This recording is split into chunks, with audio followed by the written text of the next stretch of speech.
What's going guys, Zennosh here, and today in this video of Calibria I'm presenting to you guys a guide on Demonic Swordsman, one of the really amazing 4-star knight hero unit. And if you have him, then rejoice because he's really good. So before I start this video, please do subscribe to my channel and please do refer to the description section below of this video in order to access the timestamps to have quicker access of this video. And obviously I've also mentioned some of the rune builds and stuff like that, so that like you have even much easier access to the major contents of this video. Alright, so let's start with this skill tree because this is where everything starts. Depending on the skill, his rune is actually going to be affected. So let's see what sort of runes are actually going to be optimal for him depending upon his skill stuff. Okay, first of all, you also need to understand that his attack type unit with the attack of 900. That's amazing, really good amount of attack damage right out there. Base attack stat is pretty good, and speed is pretty great as well, 104. That is actually really giving him a very good edge from the very beginning already. So now let's start with the fast skill. It says the first skill is known as Way of the Sword. It says attack an enemy 2 times. Each attack deals 185% of attack and damage and has a 25% chance, or let's say a 40% chance if it's scale enhanced max, to reduce target's defense for 2 turns. 40% chance to reach the target defense for 2 turns. That's really amazing, because also at the same time he is gonna attack for 2 times. That means like the chances like about 80%. So that's pretty great. All right, I mean like he's gonna hit 2 times, so there's gonna be a very higher chance to proc this defense break. So this is really great. If you can actually proc up the defense break, that means like you are actually opening up a door to a higher damage output. And this one, I really love this kind of like a negative status effect. This is pretty great. Can reduce the damage, defense of the opponent by up to 70%. This is really great. And obviously with this thing going on around on his fast skill, counter set runes can actually be a very good option for him as well. All right, and now let's move on to the second skill, version 1. It says Jumping Slash. Attacks the enemy 2 times with the sword, just like the first one, single target skill. Its attack deals 215% of attack and damage. That's pretty great. 430% damage in total. 45% chance to stun the target for 1 turn. That can be improved up to 60%. Wow, he has a stun, 60% chance to stun. Wow, that's good. The stun is gonna be really amazing, especially for the arena contents. If you can stun an opponent, then they won't be able to use their turn for that 1 turn, because like their 1 turn is pretty much wasted. If target is stunned or already stunned, in that case all allies will recover 20% energy. Amazing, isn't it? If you can actually manage to stun, and if the target is already stunned where he uses his second skill, that means all the allies will recover 20% of energy, which is really great, not only in the arena content but also in the PvE contents like catacombs or any other PvE contents, guys, because like that 20% energy replenishment is always going to be a really great factor in shaping your team efficiency, guys. This is really good. It really allows you to become very fast. This is great, a very good support, and also at the same time very good damage skill indeed. I like it, and a very good utility right out there. Wow, this is good. What about the version 2 of the second skill? It says Arc Salasu. Fire 2 beams of sword energy at an enemy. Each attack deals 230% of attack in damage. Wow. Always like 2 times, and that's gonna be a 460% of attack. Wow. If the target is killed, it may not be revived. Amazing, isn't it? I mean like there are so many allies or like the units that can actually revive their allies, and especially if they are in your opponent team, this can actually be a really good problem. Especially if you are going to fight against like particular insane units known as like Light Valkyrie, who has unlimited type of revive. In that kind of case of scenario, you would really love to have a skill that can actually cancel out the revive. This is really great, and with a very good amount of damage output that is up to like 460% of attack and damage, that is a really good nuke. All right, and own attack will be increased by 50%. wow, that's good. I mean, like, if he actually managed to kill, he's gonna get that, like, attack boost. Effects stacks up to 2 times. That's really great. Okay, so 2 times of stack. Nice. This is good. Arc Slash, I mean, like, he can actually be very surgical type. He can actually be a very conditional unit as well. And this can be pretty good for arena contents especially, alright? Because you will be seeing a lot of healers that can really make your life very miserable. Especially if they have, like, particular units like Light Valkyrie and Selene. Now let's move on to the next one. That is a third skill. This is first version and it's a passive Edgeless Epi. What it says is that when landing a critical strike, which is pretty easy, alright, 100% chance to restore 20% of all allies' energy. Wow! This is good. This is good. I mean, like, whatever the content you ask for, this is always gonna be a really great thing, and this can also really help this particular unit to be a very good farmer as well. I mean, like, he can be a speed farmer unit. I mean, like, wow, that's good. That's really good. And especially for arena content, it's gonna be really great. And even in the dungeon content, because, like, it's an AoE type of stuff and it goes into a passive, and, like, as long as you are actually gonna give hit to him, this is so good. With this kind of setup, the counter set as well as the Berserk rune or the Agile rune, these are the 3 runes that are gonna have the maximum impact on him. This is great. This is really great. The more turns he can actually get or proc, that's gonna be much better. May trigger multiple times on multi-hit attacks. That's good because most of his attacks are like 2 times. That means, guys, just look at it. Just do your math. It's 20 times 2. That's 40% all the time. 40% of replenishment of the energy for all the allies. Because, like, just look at it. That most of his attack are like 2 times. It's a 2-hit skill, and it says may trigger multiple times on multi-hit attacks. 40%.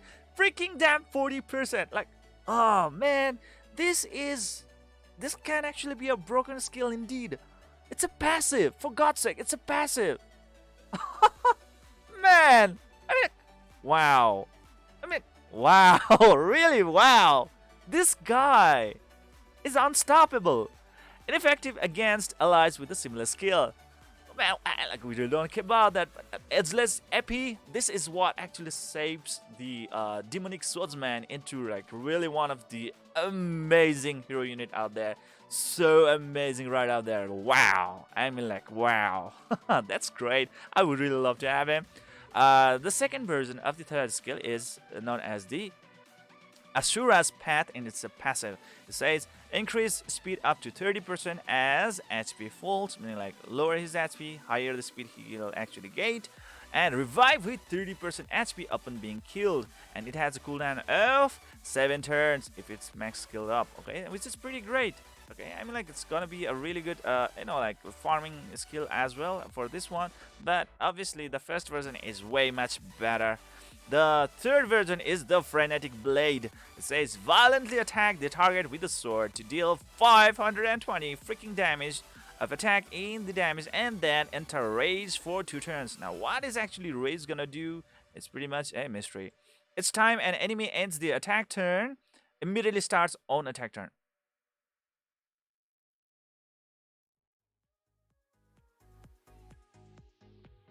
Wow.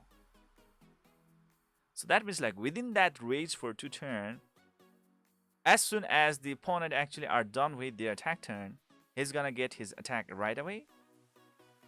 That's great. That's great. I mean, like, it's kind of like, okay.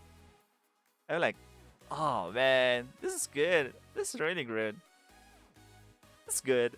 I mean, like, but it has a really long turn of cooldown, guys, and 6 turns cooldown. So I mean, like, this is just a one-time stuff, but as it is not an AoE attack, so well, it's kind of like I'm stuck. I mean, like, it is good, and also at the same time, I really don't see, like, much of the utility right out there as well. If you guys have any point out there, please let me know in the comment section below, because, like, the cooldown, oh my god, it's 6 turns. That's a lot. That's a lot. Anyways, let's move on to the latest skill. It says all allied heroes attack plus 25%. So this is gonna be useful for everyone in every regions, and this is gonna be so good. A really well balanced, I mean, like, very OP stuff right out there in the third skill. and all of his skills are pretty much useful everywhere, freaking everywhere. Okay, so this is really great, and having that revive block is gonna be so important for PvP arena content. I mean, like for arena, I can easily give him like 9.5 out of 10 right away. He is really that good, provided that he has so amazing and awesome basic stat. Wow, I mean, like Demonic Swordsman, I think he's one of the really powerful unit right out there. Wow, I mean, like he is really well thought out unit indeed. If you really manage to get him, congratulations, really great. And now let's discuss like what sort of runes will actually benefit this particular amazing OP unit. In case of Rune, you can actually go with the attack set. I mean, like this is gonna be default because obviously he himself being an attack type unit, and like getting attack percentage boost is always gonna be a really great thing, boosting his damage output. And with 6 pieces being able to ignore some of the enemy's defense is gonna be really great as well. Pretty awesome, isn't it? And when you really want to actually maximize his third skill, okay, that is passive, being able to provide up to 40% of energy restoration to every ally is gonna be so amazing. So Agile Rune right over here will be able to give him like that next turn pretty fast. Okay, which is pretty good. 4 pieces providing up to like 25% of speed boost. Alright, and with the 6 pieces, he will be getting like 15% energy like savings at the end of every turn. That means like he will be getting another turn pretty fast. Obviously, that means he will be able to proc on his third skill over and over and over again, which can actually make him a very great farmer. Also, at the same time, very effective unit even in the arena content. Alright, this is really great because like he is a very good type of attack type unit who can also really work as a very good support unit indeed. Wow, I'm really starting to love this unit. All right, I'm like 40% of the energy replenishment. Holy crap, that is holy. Holy man. And you can even go with the Berserk. I'm like this particular rune is gonna be so universal for everyone, having just that 30% chance to get the bonus turn, meaning he will be getting that bonus attack turn again and again and again, right? And then like if that happens, that like he will be able to, you know, like just come up with that kind of like 40% of energy restoration to everyone very frequently. That means like your team is gonna have much, way better advantage against your opponents, whoever it is. Wow, this is just really too great. Man, this is insane. I mean, like, I think he really needs to get nerfed. I'm like, that is insane. Whereas for the counter set, it's also going to be really great because obviously in his first skill there is a 2-hit, and obviously he's also going to provide that 40% of the energy restoration or replenishment every time he can counter nicely as well. So really great thing right out there, guys. Counter is gonna be really good as well. That's gonna be pretty great. I'm really excited to use him, guys. He's just really that amazing. Whereas if you are gonna go with the attack set or any other set, alright, try to go with the attack percentage boost on the second slot, especially for the attack set. In the fourth slot, please try to go with the critical damage set and as the main stat. And in the 6th slot, please try to go with the attack percentage boost as the primary stat. Alright, attack percentage boost, critical damage boost, and attack percentage boost again for the higher damage output. But if you are going with the Agile, the Berserk, and the counter, no. I mean like the Agile and the Berserk only. Try to go with the speed boost as a primary stat on the 2nd slot, whereas in the 4th slot, go with the critical damage again, and the 6th slot, try to go with the attack percentage boost. Alright, and this will really allow him to become a very good utility unit indeed. Whereas for the counter, I mean like it's a counter, guys, so you can go with the either speed or even the attack. It's really up to you. I mean like you want to get faster turn, go with the speed boost as the primary stat. If you want to deal a lot more damage, go with the attack percentage boost. It's really up to you how you want to use him, guys. I mean like it's so flexible, it's so versatile. I am really starting to become a fan of this unit. Oh my god, my mind is starting to really get like euphoric, guys. In the 4th slot, let's try to go with the critical damage boost as the primary stat, and the 6th slot go with the attack percentage boost as the primary stat. So that is pretty much it. If you guys really didn't understand or try figure out like what I actually said just right now, you can actually check out on the description section below of this video, where I have actually posted like what sort of prime stat and the substats that you really need to provide with the particular set of runes. All right, so do check them out for the better understanding. And if you guys have any other opinions or different opinions, or any sort of like different advices that you want to give to me as well as the community itself, or you might want to correct me out, then please let me know in the comment section below. I always welcome your healthy arguments. I really do love it, because it also gives me a very good chance to learn from you guys as well. Okay, so please do help me out, and I will obviously try to help the whole community itself. Thank you for watching this video. Please don't forget to hit that like and subscribe button to keep on enjoying the contents of my channel, and see you guys in the next video.